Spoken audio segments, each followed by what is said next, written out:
Today we have the hotly anticipated Xshot Fury X. This is their second pro blaster, the first one of course being the long shot. But what we're gonna do is we're gonna talk about this blaster, open it up, give it a test, see what I think about this thing, and I'll let you know those thoughts. How does that sound? Sound good?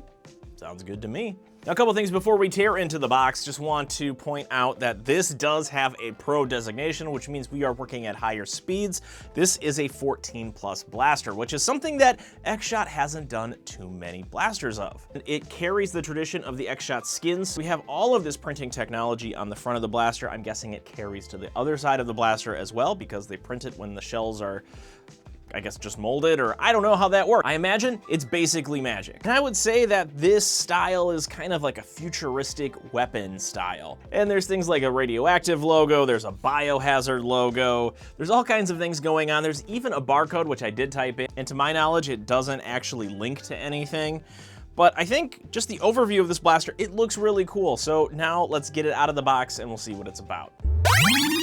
So here's the blaster out of the box. This is everything that's included, and you can see there that there was a fake magazine when it was presented in the box. The magazine was just tucked underneath the blaster a little bit, and here you can see it has a 15 round mag, which originally I believe this was advertised with a 20 round mag, and considering that there are 40 darts in the package, that would probably make sense that that was the original intention. Why we dropped down 5 darts, I'm guessing it probably has to do with reliability in terms of feeding, but we'll see as we go on and try some other mags in this thing. And these are the Xshot darts for their pro blasters. They have this hexagonal pattern cut in the middle of them. I don't know how these are going to perform compared to the more traditional worker Gen 3s or the weighted workers, anything like that. We're just gonna stick with these for now. I wanted to talk about this blaster though. Now, on both sides of the blaster, we have this really great printing technology.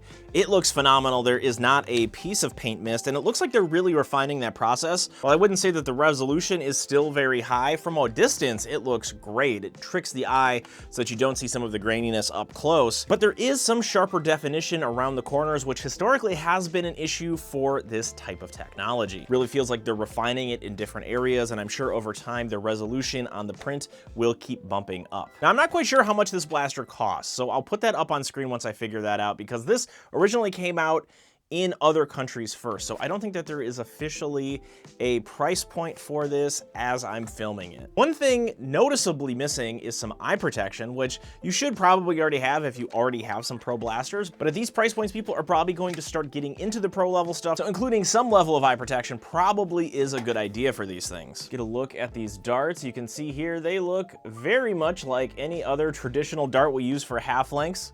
And as I grab the magazine here, there is a fun sticker band around the bottom of this. It does tell you how many darts that you can put in there. It says 15. It also has 15 printed on there in terms of the molding on this, so you don't get confused if the sticker falls off. So far, the magazine feels fine. I don't see any sort of large issues with it. I guess it will know a little better once we put it in the blaster, and let's do that. The bullpup style is fun. Fits in there very nicely. And that is a really great button to remove it. There's also a quick release on the back, which, ooh, it did gravity drop a little bit there, which is kind of nice. Let's see. Ooh, the quick release on the thumb does gravity drop it. So if you're looking to have a quick reload of your magazine, the gravity drop on this quick release, it even says quick release right there by the button. Thanks to that printing technology, you'll be able to get back into the blaster battle a lot faster. Let's prime this thing back, and you can see something really cool is that it has the printing technology all the way down. So they must print it in stages and then assemble the blaster, which gives us this ability to have some really cool extra detail that normally I wouldn't be expecting. It really completes the whole look of the blaster. It gives it such a nice finish that everything was thoughtfully done. And if we can look on the back here, you can see somewhat of the mechanism. Now, the other thing that I don't see is the plunger tube. The Xshot Pro long shot had an issue with the plunger tube where it would crack and it would lose performance because the air would be seeping out of the sides. Don't know for sure what is happening here. I might investigate a little more, but let's just try this out. Get a dart in the system. Ooh, that feels good. Here we go. How many darts was that? I don't know, let's use the quick release. All right, we have 1 dart left. I'm kind of curious if the slam fires, not right now because I only have 1 dart left, but we will get that down. So first shots through this thing, feels really good. There is a little bit of echo. I don't know if that has anything to do with the internals on this thing. I'm gonna grab some extra mags. I'll dump some more darts through this thing. All right, so I have a selection of mags here with 1 dart each, just so that we can see how these all operate. So this one is from the Siren blasters. While I struggle with holding the Tachi mag as well as a Dart Zone mag, we'll give this one a shot. And that felt pretty good. Let's drop this one. Gravity drop is good, if not a bit noisy.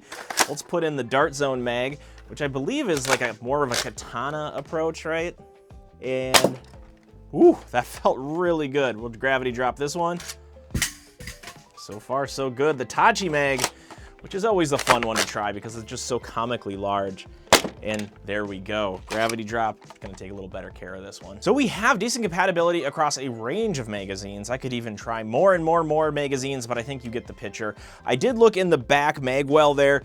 It does have a dual stage mag release, so that's probably why we're seeing all that compatibility. Got one of the Xshot Pro X scar barrels. Let's pop it in the front. We'll see what that's gonna happen.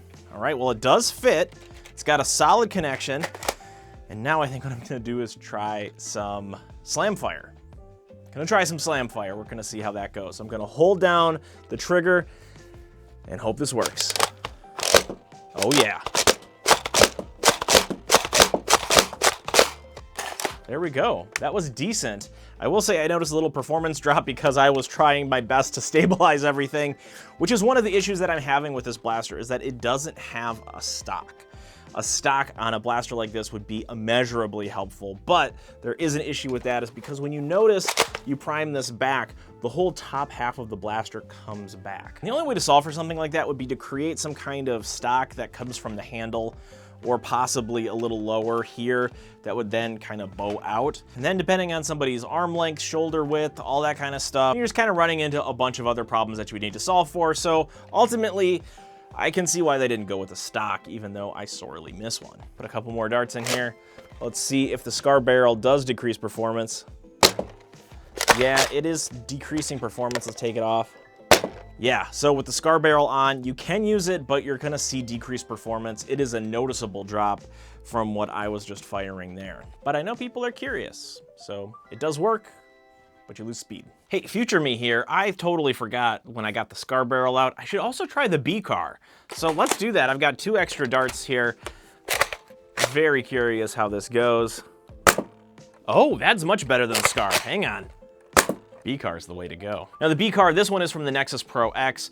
I also use the scar barrel from the Xshot Pro X. This one right here, definitely the better option of the 2. All right, let's jump back into it. So far, this blaster feels really good. I did notice something kind of funny now that I've been looking at it a little more closely, is that right down here it says cybernetics on the grip, but it looks like cybonetics because of the screw post in there. Got the cybonetics, which if it was just placed a little bit higher, we could probably see more of it. And like we've seen with the long shot, we will likely see other variants of this in the future, maybe a year or 2 from now. But for now, I want to spend some more time with this for one reason, is that because I never officially reviewed the Xshot long shot, because when I got my hands on it, I immediately had problems with it. It jammed quite frequently. There were just problems that I didn't feel like a good conscience that I wanted to pick up. A lot of them became apparent when I was at the Jared's Epic Blaster Battle a few years ago. And while it was a lot of fun to have just like a very cool off-the-shelf pro-level blaster, the amount of times Luchathor and Dr. Flux had to bail me out unjamming the predecessor to this, the Xshot long shot, was too many to count. So I want to make sure that I put this through probably a little extra rigor, because I want to get a good sense of whether or not this is going to cause some issues like the other one did. I dumped quite a few darts from this. One note is that if you use any translucent mag with this blaster, it looks really cool. So that was fun. Now I will issue a caveat saying that the darts that I used were the ones from the box, so they were completely fresh. I also used some ones that have been used in testing with other blasters, namely the worker darts. And because it is a controlled studio environment, nobody's stepping on them, they're not creased, they're not crinkled, they're still in relatively good condition. So the darts were in their essentially best case scenario, and I didn't notice any sort of jams or problems with the darts getting gummed up in the system. And if you don't have the blaster all the way back, you cannot push this forward. So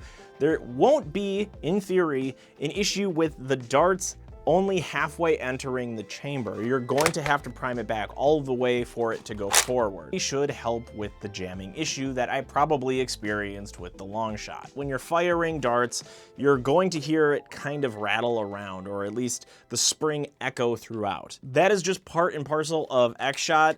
Because the blasters have such high performance at such low cost, there has to be a part of a give somewhere, and oftentimes that comes with the shell quality. This isn't the most solid blaster that I've ever held. I can tell that the plastic is thin in areas. So what do I think of this first anticipated release of 2025? I'm really in favor of the Fury X. So far, it feels like it's solved for the issues of the long shot, which is great because the jamming issue with the long shot was really, really tough. And also, we didn't talk about this. I hate to drop this in the middle of the review, but this is only half-length darts. The long shot was also full-length darts, so this just being dedicated to one style dart is also going to help with reliability. So from an upgrade perspective from the long shot, the Fury X definitely takes that crown. This is a great second entry. It shows that Xshot has learned a lot from the long shot and put that learning into the Fury X. So from here, I feel like the sky's the limit in terms of what Xshot Pro can do. The style of these blasters, I feel like they've dialed in, and with the skins technology that they have, they can go some wild, crazy, cool directions with it, like we've seen with the long shot, if that's your cup of tea. There is a lot packed into this compact package. This is a cool pink magazine. This is a cool looking blaster.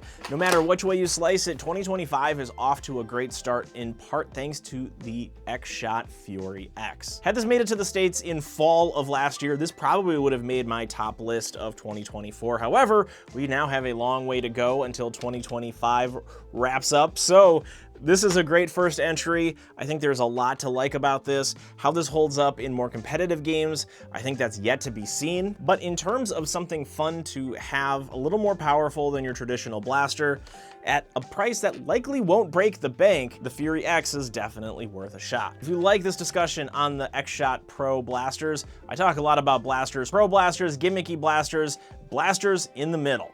I also talk about action figures, collectibles, and pop culture. If any of those things are interesting to you, just know that they're super fascinating to me. So anything action toy related, you need to hit the subscribe button, like, comment, share here on the Ri-Fi channel to keep getting more videos. If you have any questions about this blaster, leave them in the comment section, but that's all I know about the Xshot Fury X.